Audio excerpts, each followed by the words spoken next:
आज ओबीसीचे लढवय्या नेते माननीय छगन भुजबळ साहेब यांच्या प्रमुख उपस्थितीमध्ये ज्येष्ठ नेते माननीय अण्णासाहेब डांगे साहेब, प्रकाश अण्णा, लक्ष्मण हाके सर, नवनाथ वाघमारे, मंगेशजी, व्यासपीठावरती उपस्थित सर्व मान्यवर, टीपी मुंडे सर, शब्बीरभाई अन्सारी आणि या कार्यक्रमाचे संयोजक माननीय संगीताताई, माननीय विष्णू माने, अन्य सगळे आपले बागवान साहेब आणि सगळी त्यांची शहरातील टीम आणि तुम्ही इतक्या मोठ्या संख्येनं या महाएल्गार मेळाव्यासाठी उपस्थित असणारे सर्व 346 छोट्या छोट्या जातीतील सर्व ओबीसी बांधवांनो, प्रस्थापितांच्या बालेकिल्ल्यामध्ये आजचा हा ओबीसीचा महाएल्गार मेळावा होतोय आणि ओबीसीच्या आरक्षणाचं संरक्षण करणं, ओबीसीच्या हक्काचं संरक्षण करणं आणि ओबीसींना त्यांच्या कर्तव्याची जाणीव करून देणं हा या आजच्या मेळाव्याचा मूळ हेतू आहे। आमचा कुणाला विरोध आहे म्हणून आम्ही एकत्रित आलोय अशातला भाग नाही आहे। मराठा समाजाच्या आरक्षणाला कालही ओबीसी नेत्यांचा पाठिंबा होता, आजही ओबीसी नेत्यांचा पाठिंबा आहे आणि उद्याही ओबीसी नेत्यांचा पाठिंबा असेल। जे 10% वेगळं आरक्षण दिलेलं आहे त्याच्या समर्थनात आम्ही सगळे आहोत, त्या विरोधात आम्ही कुणी नाही आहे। आमचा विरोध आहे तो सगळे सोयरेला। आरक्षणाची एक पद्धत ठरलेली आहे, आरक्षण कशा पद्धतीनं द्यायचं आहे हे संविधानानं त्याचे काहीतरी नियम घालून दिलेले आहेत। मग ते एससीचं आरक्षण असेल, ते एसटीचं आरक्षण असेल, ते ओबीसीचं भटक्या विमुक्तांचं आरक्षण असेल, सगळे म्हणजे आपल्या वडिलांकडून आलेले सगळे, सोयरे म्हणजे आईकडून आलेले सगळे नातेवाईक। आपलं जे आरक्षण आहे ते मातृसत्ताक पद्धतीनं नाही, हे पितृसत्ताक पद्धतीनं आपल्याला आरक्षण मिळतं। म्हणून सगळे सोयरे या गोष्टीला आमचा विरोध आहे आणि ते कायद्यात टिकणारं नाही आहे हे सगळ्या आंदोलनकर्त्याला समोरच्याही माहित आहे। मराठा समाजाच्या डोळ्यामध्ये धुळफेक ते आंदोलनकर्ते सुद्धा करतायत। ते सरकारला म्हणतायत तुम्ही या मराठा समाजाला सांगू नका, मी मराठा समाजाला सांगत नाही, सगळे सोयरेची अंमलबजावणी होणार नाही, हे सगळं माहित आहे। तरी सुद्धा मराठा समाजाची फसवणूक मोठ्या प्रमाणामध्ये सुरू आहे। आता सगळे सोयरे त्यांचं म्हणणं काय आहे की जे आईकडून आलेत त्या सगळ्यांना तुम्ही सर्टिफिकेट द्या। आता आपल्या इथं रामोसी समाजाचे माझे अनेक सहकारी इथं उपस्थित आहेत। याच महाराष्ट्रामध्ये रामोसी, बेरड आणि बेडर ह्या 3 जाती राहतात, एकच आहेत, त्या नावं वेगळी आहेत आणि त्यामधला बेडर आणि त्यामधला रामोसी हा एनटी मध्ये आहे आणि बेरड हा एससी मध्ये आहे, एकमेकाच्या रक्ताचे नाते आहेत। मग आता बेरड समाजाची मुलगी जर बेडर समाजात दिली असेल तर तुम्ही आमच्या रामोसी बांधवांना एससीचा दाखला देणार आहे का? हा आमचा सवाल सरकारला आहे। या पश्चिम महाराष्ट्रामध्ये जो कैकाडी समाज आहे, मराठवाड्यामधला जो कैकाडी समाज आहे हा एनटी मध्ये आहे आणि विदर्भातला कैकाडी समाज हा एससी मध्ये आहे, पण एकमेकाचे हे रक्ताचे नातेवाईक आहेत। मग इथल्या पश्चिम महाराष्ट्रातल्या आणि मराठवाड्यातल्या कैकाडी समाजाला तुम्ही एससीचा दाखला देणार आहे का? हा नुसता ओबीसीचा प्रश्न निर्माण होत नाही, हा एससीला सुद्धा बाधा करणारा सगळे सोयरे हा विषय आहे, हा एसटीला सुद्धा बाधा करणारा सगळे सोयरे विषय आहे। मी सरकारकडे हाही विषय मांडला की महाराष्ट्रातला धनगर समाज हा एनटी मध्ये आहे आणि आमचाच नेता आमचे मित्र उत्तमराव जानकर यांच्याकडे खाटीक धनगराचा दाखला आहे आणि हा उत्तमराव जानकरांचे महाराष्ट्रातले सगळे धनगर पाहुणे आहेत। मग तुम्ही त्यांना एससीचा दाखला देणार का? देणार का? दिला पाहिजे ना तुम्ही। असं जर सगळे सोयरे म्हणताय म्हणजे तुम्ही एससी वरती पण अन्याय करणार आहे आणि म्हणून ही सगळे सोयरेच्या माध्यमातून महाराष्ट्रातल्या मराठा समाजाची जी फसवणूक सुरू आहे आणि ओबीसी मध्ये घुसखोरी करण्याचा जो प्रयत्न सुरू आहे तो हाणून पाडण्यासाठी या महाराष्ट्रातला सगळा ओबीसी एकत्रित येतोय, एकजूट होतोय। माननीय छगन भुजबळ साहेबांना पण सगळ्यांनी धन्यवाद दिला पाहिजे। मित्रांनो, ज्या परिस्थितीमध्ये ज्या ताकदीनं ते बाहेर पडले त्या परिस्थितीमध्ये छगन भुजबळांनी जे धाडस दाखवला, जे डेअरिंग दाखवला, आताच्या पिढीला त्यांच्याविषयी इतकं माहित नव्हता, त्यांच्या धाडसामुळं महाराष्ट्रातला बहुजन ओबीसी समाज एकत्रित आलाय. आपण त्यांच्या पाठीमागे ताकदीने उभा राहायला पाहिजे, ठामपणे उभा राहायला पाहिजे. आज लक्ष्मण हाके सरांनी, नवनाथ मागमारेंनी आणि मंगेश ससानेनी पुण्यामध्ये आणि इकडं वडीगोद्रीला आंदोलन केला. तिथल्या सगळ्या लोकांनी ताकद उभा केली. आज हे गरजेचं आहे. आपण कुणाच्या विरोधात, गोपीचंद जातीवादी आहे, छगन भुजबळ जातीवादी आहे, व्यासपीठावरती बसलेले सगळे जातीवादी आहे. अरे ज्यांना वाटतंय गोपीचंद पडळकर जातीवादी आहे, या मंडपामध्ये समोर उपस्थित असणारा ओबीसी ज्यांना वाटतोय जातीवादी आहे, महाराष्ट्रामध्ये ज्यांची संख्या 54% आहे, तो ओबीसी तुम्हाला जातीवादी वाटतोय. त्या जातीवादी म्हणणाऱ्यांना माझा एक प्रश्न आहे. कालच्या लोकसभेला छगन भुजबळांनी कुणाला मतदान केला? एका बाजूने गोडसे उभा होते, एका बाजूने वजे उभा होते. दोन्ही मराठा कॅन्डिडेट होते. या सांगलीमध्ये गोपीचंद पडळकर तुम्ही समोर उपस्थित असलेल्या लोकांनी लोकसभेला कुणाला मतदान केलं? एका बाजूला संजय पाटील होते, दुसऱ्या बाजूला विशाल पाटील होते. कोल्हापूरमध्ये एका बाजूला शाहू महाराज होते, दुसऱ्या बाजूला मंडलिक होते. हात कणंगलेला धैर्यशील माने होते, दुसऱ्या बाजूला सतीश पाटील होते. कितीतरी मतदारसंघ आपण सांगू शकतो. तुम्ही आम्हाला जातीवादी म्हणता. उद्या आमच्यातला एखादा निवडणूक लढवाय गेला का म्हणा हे जातीवादी आहेत. अरे जातीवादाशी आमचा काही संबंध नाही, पण आमच्या लोकांच्या हक्काचं संरक्षण करणं ही आमची जबाबदारी आहे, ते आमचं कर्तव्य आहे. आणि त्यासाठी कोणती आणि कसली किंमत मोजावी लागली तर त्या बाबतीमध्ये आम्ही मागे पडणार नाही. आणि म्हणून तुम्ही सगळ्या पक्षाच्या नेतृत्वाला विचारलं पाहिजे. महाराष्ट्रातल्या ओबीसीनी सरकारनं भूमिका सांगितली आहे. सरकारचं म्हणणं आहे ओबीसीच्या आरक्षणाला धक्का न लावता आम्ही आरक्षण देणार आहे. छगन भुजबळ साहेबांच्या मीटिंग मध्ये तो विषय झाला, सगळ्या बैठकीमध्ये तो विषय झाला की ओबीसीच्या आरक्षणाला आम्ही धक्का लावणार नाही. मग त्या सगळ्या पक्षांना, तुम्ही आता सगळ्या पक्षातले कार्यकर्ते आहात, तुम्ही काय एका पक्षातले कार्यकर्ते नाही, एका नेत्याला मानणारे कार्यकर्ते नाही. जे जे ओबीसीचे कार्यकर्ते ज्या ज्या पक्षामध्ये आहेत त्या त्या पक्षाच्या प्रमुखाला जाऊन भेटा, तिथल्या आमदारांना, तिथल्या खासदारांना, आणि त्यांना लिखित स्वरूपामध्ये मागा की या महाराष्ट्रातल्या ओबीसीच्या आरक्षणाच्या बाबतीमध्ये तुमची भूमिका काय आहे ते पत्रावरती लिहून तुम्ही द्या. आम्हाला कुणी मागितली तर आम्ही आमची भूमिका स्पष्ट लिहून देऊ की मराठा समाजाच्या आरक्षणाला आमचा विरोध नाही, 10% जे वेगळं आरक्षण दिलाय त्याला आमचा पाठिंबा आहे, सगळे सोयरेला आमचा विरोध आहे. असं सगळ्या आमदारांच्याकडून, सगळ्या पक्षाच्या प्रमुखाकडून लिहून घ्या. शरद पवारांपासून उद्धव ठाकरेंपर्यंत, नाना पटोले, सगळ्यांच्याकडून लिहून घ्या. भुजबळ साहेबांनी जेव्हा हे आंदोलन उपोषण सुरू होतं तेव्हा एक मुद्दा चांगला मांडला. नंतरच्या मीटिंग मध्ये प्रकाश आंबेडकर साहेबांनी चांगला मुद्दा मांडला की सर्व पक्षाच्या नेत्यांची बैठक बोलवा. का रे, तुम्हाला आता मतं पाहिजेत, तुम्हाला नुसता गोंधळ घालायचा आहे. आम्हाला सांगताय की आम्ही ओबीसीच्या बाजून आहे, तिकडे सांगताय की आम्ही मराठा समाजाच्या बाजून आहे.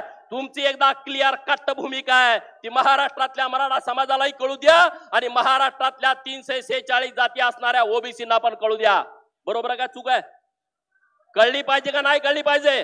तुम्ही सगळे हात वर करून सांगा तुमची भूमिका कळली पाहिजे की नाही कळली पाहिजे. हे सगळ्या पक्षाच्या प्रमुखांनी लिहून दिलं पाहिजे.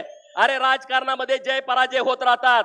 एखादी निवडणूक जिंकेल आम्ही नाही तर हरेल, त्याच्याशी आम्हाला फिकीर नाही आहे. पण आमच्या सर्वसामान्य लोकांचं हित ज्यामध्ये आहे आणि त्या हिताच्या आडवं जरी कुणी येत असेल तर त्याच्या विरोधामध्ये ठाम भूमिका घेणाऱ्यापैकी आम्ही व्यासपीठावरचे सगळे कार्यकर्ते आहोत. त्यामुळे तुमच्या डोक्यामध्ये ते विषय ठेवू नका. आता माझं म्हणणं असं आहे की प्रत्येक पक्षानं 27% विधानसभेला ओबीसींना तिकीट दिली पाहिजे. 27%. बरोबर का? 288 च 27% काढा, काय 75-77 जागा होतील. तेवढी तिकीट द्या ना. तुम्ही आम्हाला तिकीट पण देणार नाही, तुम्ही आम्हाला उमेदवाऱ्या पण देणार नाही, नुसतं ओबीसीचं मत सगळ्याला पाहिजे. असं कसं चालेल? असला धंदा आता चालणार नाही आहे. आमची जो बाजू ठामपणे घेईल आणि आमचं संविधानिक आहे, डॉक्टर बाबासाहेब आंबेडकरांच्या संविधानानं दिलेला अधिकार आहे. आमची मागणी अवास्तव नाही आहे. अरे महाराष्ट्र सगळा अशांत केला आहे आणि आता हे सगळे शांतता रॅली काढतायत. महाराष्ट्र सगळा अशांत आहे. महाराष्ट्राच्या पोटामध्ये जातीवादाचा कालवा उठलाय. महाराष्ट्रामध्ये जातीय तेढ निर्माण झाली आहे. मराठा समाजाचा पोरगा आला तर ओबीसी बरोबर बोलत नाही, ओबीसीचा पोरगा आला तर मराठा समाजाबरोबर बोलत नाही. 4 लोक मराठा समाजाची बोलत असली, ओबीसीचा 5वा तिथं आला, ते विषय बंद करतायत. ओबीसीचे 5 लोक बोलत असतील, तिथं मराठा समाजाचा माणूस आला तर ओबीसी बोलायचं बंद करा. गावगाड्यातली पारावरची परिस्थिती आहे. हे पान टपरीवरती, हॉटेलवरती, किराणा मालाच्या दुकानावरती ही परिस्थिती आहे. आणि ही परिस्थिती आपल्यासाठी, महाराष्ट्रासाठी निश्चितपणे चांगली नाही. म्हणून आपण सगळेजण ताकदीनं एकत्रित होऊया. संघटित झाल्याशिवाय तुमच्याकडे दुसरा, तिसरा, चौथा कुठलाच पर्याय नाही आहे. डॉक्टर बाबासाहेब आंबेडकरांनी जे आपल्याला अधिकार दिले, ते अधिकार संघटनेच्या जोरावरती आपल्याला टिकवावे लागतील. मी तर असा समजणाऱ्यापैकी एक कार्यकर्ता आहे. मला जन्म देणारा कुंडलिक बाबा पडळकर हा माझा जन्म देणारा बाप आहे. आणि ज्यांनी मला माणूस म्हणून जगण्याची संधी दिली, ज्या संविधानानं मला इथं बोलण्याची संधी दिली, लोकप्रतिनिधी होण्याचा अधिकार दिला, तो डॉक्टर बाबासाहेब आंबेडकर माझा दुसरा बाप आहे. हे आपल्या सगळ्या बहुजनांच्यासाठी लागू होतं मित्रांनो. आणि त्यामुळं डॉक्टर बाबासाहेबांनी दिलेलं जे संविधान आहे, ते संविधानाच्या नुसार आपण चाललं पाहिजे. हे म्हणत होते संविधानावरती घालाय, अमुक आहे, तमुक आहे. भुजबळ साहेब व्यासपीठावरच्या मंडळींनी काय भूमिका मांडली की परवा ते इथले खासदार विशाल पाटलांच्याकडे ओबीसीचे सगळे कार्यकर्ते की आम्ही ओबीसीचा मेळावा घेतोय, वडेट्टीवार साहेबांच्याकडे गेले होते. ते म्हणले इथून ओबीसीतून इथल्या काँग्रेसच्या नेत्यांनी आम्हाला सांगितलं पाहिजे. मग आता काँग्रेसचा नेता कोण, विशाल पाटील, त्यांच्याकडे हे गेले. ते म्हणले तुम्ही इथं कशाला मेळावा घेताय, कशासाठी तुम्हाला मेळावा पाहिजे, कशासाठी तुमचं काय प्रकार आहे. म्हणजे ह्याला 2-4 महिन्यातच इतक्या मिशा लांबच्या लांब आल्या. त्यांचे कार्यकर्ते, त्यांच्या कार्यकर्त्यांनी सांगितलेलं आहे, मी माझ्या मनाचं सांगत नाही. अरे बाबांनो, तुम्ही सांगली जिल्ह्यातल्या या सगळ्या गावांची यादी काढा, मताची यादी काढा. ओबीसी कधी जातीवाद करत नाही. तुम्ही सगळी लिस्ट बघा. ज्या गावामध्ये मराठा समाजाचं एकही मत नाही, तिथल्या लोकांनी सुद्धा तुम्हाला मतं दिली. आपण जेव्हा आमदार आणि खासदार म्हणून निवडून जातो, लोकप्रतिनिधी होतो, तेव्हा आपण सगळ्यांचं होतो, तेव्हा आपण एका विशिष्ट समूहाचं राहत नाही. आणि म्हणून या गोष्टीचा सिरियसपणे विचार केला पाहिजे. आता इथं मैनुद्दीन बागवान आहेत व्यासपीठावरती, त्यांना मी बोललेलं कसं वाटेल मला माहित नाही. ते एकदम जयंत पाटलांचे राईट हँड आहेत, राईट हँड. आणि तुम्ही इथं बघितलं, आमच्या पक्षाची सत्ता गेली म्हणजे भाजपमध्ये, आणि महापौर यांना करणार म्हणून सांगितलं होतं. आणि 15 मिनिटं अगोदर फॉर्म भरण्यापूर्वी मैनुद्दीन बागवांना सांगितलं की तुम्ही अर्ज भरायचा नाही, कारण मैनुद्दीन बागवान मुसलमान ओबीसी समाजातला छोटा कार्यकर्ता आहे. त्यांनी ज्यांच्यावरती विश्वास ठेवला त्यांचं तिकीट कट झालं आणि त्यांनी जवळच्या नात्यातल्या लोकांना उमेदवारी दिली. हे राजकारण सुरू आहे राज्यामध्ये. कुठपर्यंत तुम्ही बघत बसणार आहे? बघत बसायची गरज नाही. अरे आपलं हाय काय, ओबीसीचं जेवढं नुकसान व्हायचं ते झालंय. आता तुम्ही त्याची वाट बघू नका. कुणाच्याही पाठीमागे उगाच फिरत बसू नका. कुणाच्याही घोषणा देत बसू नका. राजकीय आरक्षण ओबीसीचं संपलंय. मी जबाबदारीनं बोलतोय, राजकीय आरक्षण संपलंय. सांगली जिल्ह्यामध्ये 62 जिल्हा परिषदच्या जागा आहेत, 27% काढा. किती जागा राहिल्या तुम्हाला बघा. नगरपालिका, महानगरपालिकेमध्ये किती कुणबीचे दाखले आले बघा. आणि नगरपालिकेमध्ये ओबीसीच्या जागा रिझर्व किती आहेत बघा. ग्रामपंचायत मध्ये आपल्या सांगली जिल्ह्यामध्ये जर हिशोब केला, 750 गावापैकी 500 गावामध्ये तर ओबीसीचा आहे. राहिलेल्या 250 गावामध्ये तुमचं ग्रामपंचायतचं आरक्षण गेलाय. त्यामुळं आता तुमचं नुकसान कुठलं व्हायचं बाकी राहिलेलं नाही. शिक्षणातलं आणि नोकरीतलं आरक्षण टिकवण्यासाठी आणि राजकीय चळवळ उभा करण्यासाठी छगन भुजबळ साहेबांच्या पाठीमागे आपण सगळ्यांनी ताकदीनं उभा राहायला पाहिजे. पदोन्नतीतलं आरक्षण गेलं. आपली पोरं तलाठी म्हणून नोकरी झाली, सर्कल होणार, सर्कलचा नायब तहसीलदार होणार, नायब तहसीलदारचा तहसीलदार होणार. हे आरक्षण रद्द करून टाकलं 2021 ला. मोठा अन्याय केला. पीएसआय पोरं होते, पीएसआयचा परत एपीआय होतोय, एपीआयचा परत पीआय होतोय, पीआयचा डीवायसपी होतोय. आरक्षण गेला. नोकर भरती सुरू आहे महाराष्ट्रामध्ये. शिक्षकांची पदं भरली आणि या शिक्षणाच्या पदामध्ये रोस्टर घोटाळा केला. या महाराष्ट्रामध्ये सगळ्यात मोठा बिंदू नामावलीचा रोस्टर घोटाळा सरकारमध्ये बसलेल्या काही अधिकाऱ्यांनी केलाय. कायदा काय म्हणतोय? एखाद्या आरक्षित जागेवरचा विद्यार्थी ओपन मेरिट मध्ये, ओपन मधून भरती झाला तर त्याला ओपन मध्ये गणला जावा. मेरिट जर समजा 100 पैकी 98चं लागलं आणि त्यामध्ये दलिताची पोरं, त्यामध्ये आदिवासीची, त्यामध्ये मागासवर्गीयाची पोरं 98 मार्कानं ओपन मध्ये मेरिट मध्ये आली तर त्यांना आपल्या जागेवरती दाखवायचं नाही। पण हे सरकार मधले जे अधिकारी आहेत ते काय करतायत, आपली पोरं जे खुल्या गटात भरलेले आहेत त्यांना परत आरक्षित जागेवरती दाखवतायत। 20,000 शिक्षकाची भरती आली, 30,000ची आली आणि उद्या 1 लाखाची आली तर ओबीसीचा, एससीचा आणि एसटीचा त्यामध्ये फायदा होत नाही। तुम्ही जागे व्हा, एक दोघाचं तिघाचं हे काम नाही आहे, व्यासपीठावरती बसलेल्या नुसत्या लोकांचं हे काम नाही आहे, तुमची सगळ्यांची जबाबदारी आहे, तुमच्या सगळ्यांचं कर्तव्य आहे, तुमच्या सगळ्यांचं काम आहे या प्रत्येक गोष्टीची माहिती घेणं आणि त्याच्या मुळापर्यंत जाणं। आता महाज्योती नावाची संस्था काढली सरकारनं, आपला पाठिंबा सगळ्यांचा पाठपुरावा होता, बार्टी, सारथी, TRTI आपल्याला 300 कोटी रुपयापेक्षा कमी पैसे देत होते। आम्ही आवाज उठवला, तिथं छगन भुजबळ साहेबांनी आवाज उठवला, आम्ही आवाज उठवला। काय उठवला की आमची संख्या मोठी आहे, आमचे विद्यार्थ्यांची संख्या मोठी आहे, तुम्ही आम्हाला यामध्ये बजेट वाढवून द्या। आणि मी तुम्हाला आनंदाने सांगतो या वर्षी 453 कोटीचं बजेट हे महाज्योतीसाठी मंजूर सरकारनं केलेलं आहे। सारथीसाठी 300, बार्टीसाठी 300, TRTI साठी 300 कोटीचं बजेट आहे, याचा फायदा घ्या। विद्यार्थ्यांच्यासाठी योजना आणली आहे भुजबळ साहेबांनी, अतुल सावे साहेबांनी। काय आहे योजना? सांगलीमध्ये आमचा विद्यार्थी आहे, वसतिगृहासाठी ऍडमिशन मागतोय पण ऍडमिशन मिळत नाही, तर त्या विद्यार्थ्याला राज्य सरकार खोलीचं भाडं देत आहे। पण वाईट या गोष्टीचं वाटतंय, स्कीम जाहीर होऊन 1 महिना झालं, आपल्या पोरांनी 25,000 फॉर्म भरणं गरजेचं होतं, फक्त 1,000 फॉर्म भरलेले आहेत। आपल्या ओबीसीच्या पोरांना सांगा, अरे तुमच्या खोलीचं भाडं सरकार देतंय, बजेटमध्ये पैसे ठेवलेले आहेत, भुजबळ साहेब तिथं काम करतील, आम्ही तिथं काम करू, फॉर्म तरी भरायची जबाबदारी तुमची आहे। आता 31 तारखेपर्यंत मुदतवाढ केलेली आहे। ज्या मुलांना ओबीसीची मुलं आहेत त्यांना वसतिगृहामध्ये ऍडमिशन पाहिजे त्यांनी फॉर्म भरून घ्या। धनगराच्या 21,000 पोरांना वसतिगृहामध्ये ऍडमिशन द्यायचं आहे, त्याचे पैसे द्यायचे आहेत, 800 फॉर्म आलेले आहेत। एका बाजूला तुम्ही म्हणणार नेते काहीच करत नाहीत, नेते तिथं काम करणार, तुम्ही त्याची माहिती घेत नाही, तुम्ही त्याचे फॉर्म भरत नाही, असं कसं चालणार? तर या सगळ्या विषयामध्ये तुम्ही खोलामध्ये गेलं पाहिजे, ताकदीनं पुढे गेलं पाहिजे आणि ओबीसीचा एल्गार आपण जोरात केला पाहिजे।